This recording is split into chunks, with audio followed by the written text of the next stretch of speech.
এখন যত জবা গাছের ডাল কাটিং করব সবই কিন্তু গ্রাফটিং করে তোমাদের সাথে শেয়ার করে নেব। তো দেখো, গ্রাফটিং করার জন্য প্রথমে এলা গাছের মাথাগুলো মানে এক বেগদার মতন রেখে মাথাগুলো কেটে বাদ দিতে হবে। তারপর মধ্যিখান বরাবর ব্লেড দিয়ে চিড়ে দিতে হবে।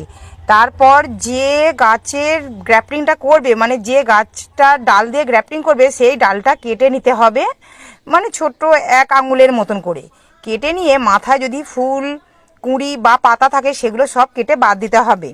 দিয়ে নিচের দিকটা দুদিকটা মানে চেঁচে দিতে হবে, ছুলে দিতে হবে যেটাকে বলে।